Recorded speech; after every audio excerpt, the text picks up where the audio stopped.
అసలు special status అంటే ఏమిటి?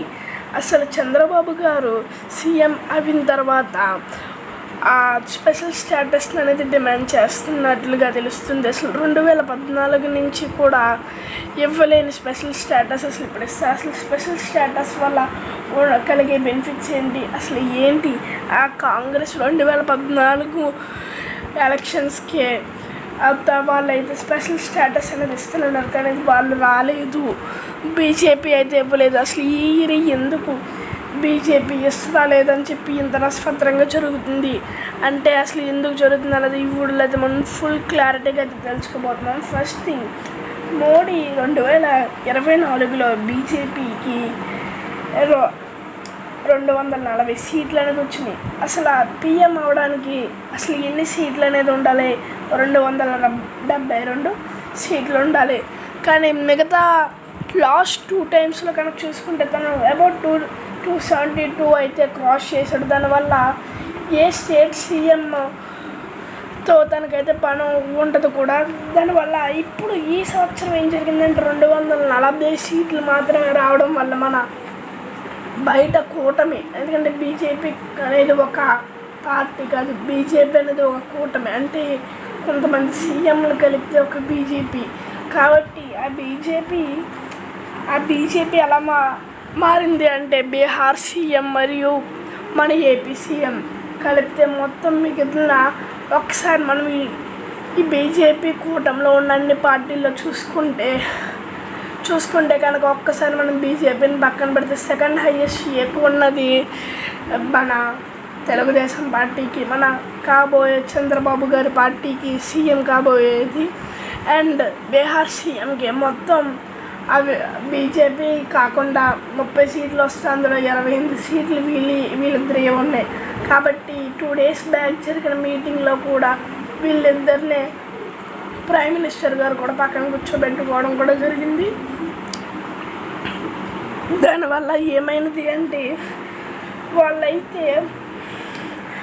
వాళ్ళు ఇందులో మీకైతే బీజేపీకి సపోర్ట్ చేయాలి అంటే కొన్ని కండిషన్స్ అయితే పెట్టినట్టుగా మనకైతే తెలుస్తుంది.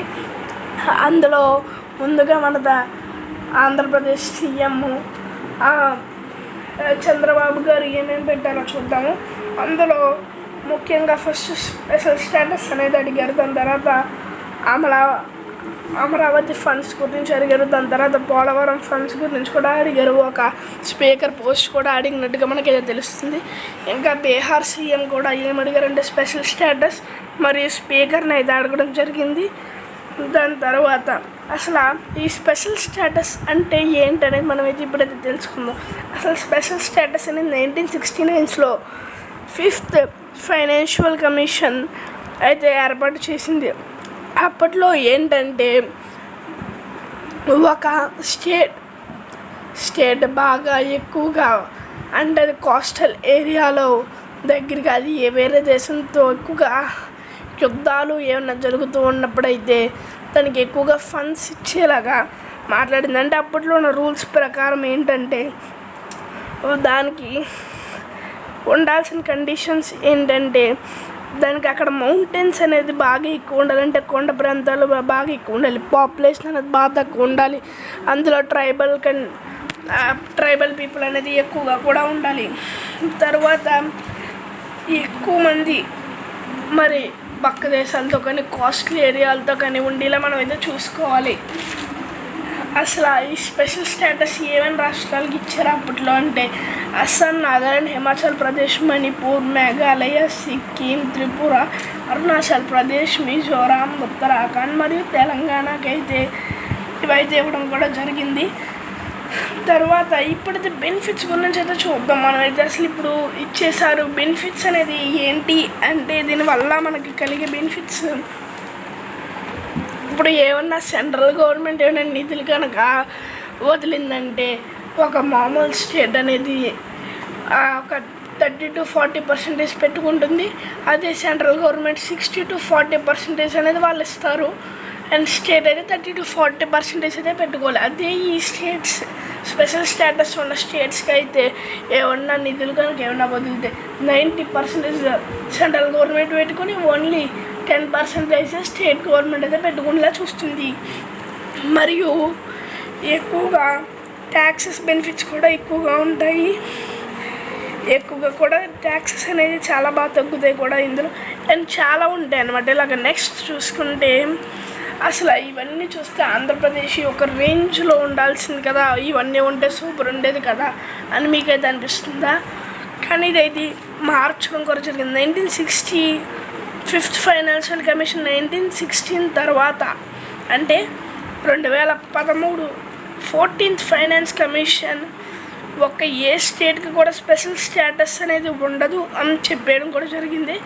దీనివల్ల దాన్ని అయితే మార్చేసి ఒక ట్యాక్స్, ఎందుకంటే ఒక రాష్ట్రానికి గవర్నమెంట్ ఇచ్చే ట్యాక్స్లో 32% ఒక నార్మల్ స్టేట్కి ఇస్తే మిగిలింది అంతా 42% అయితే ట్యాక్స్ అనేది ఒక స్టేట్కి, అది ఏ స్టేట్కి స్పెషల్ స్టేటస్ ఉన్న స్టేట్గానే తెస్తారు కూడా.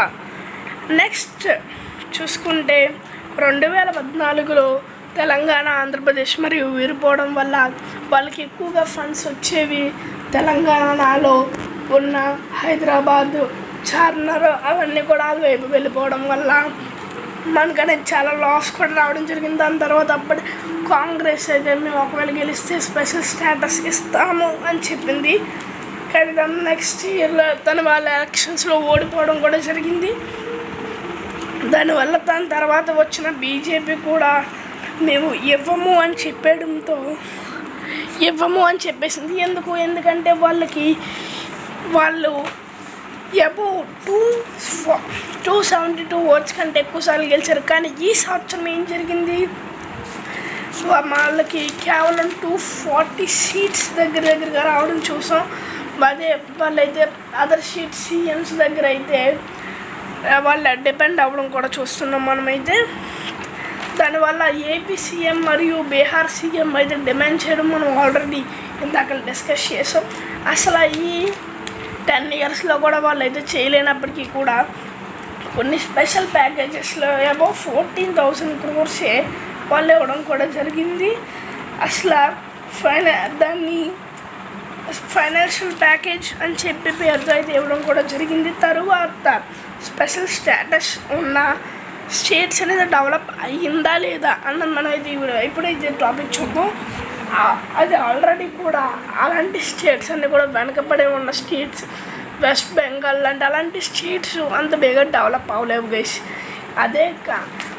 అదే కనుక ఏపీ కనుక వస్తే ఏపీలో ఉన్న బిల్ కల్చర్ అండ్ ఆల్సో కూడా మనకైతే ఈజీగా కూడా మన స్టేట్ అనేది వన్ ఆఫ్ ద టాప్ ర్యాంక్స్లో కూడా వెళ్ళే ఛాన్స్ అనేది ఉంది కూడా. మీరైతే వెళ్ళదనుకుంటున్నారా వెళ్ళలేదనుకుంటున్నారా అనేది మీరైతే కింద కామెంట్ బాక్స్లో కామెంట్ చేయండి. Okay guys.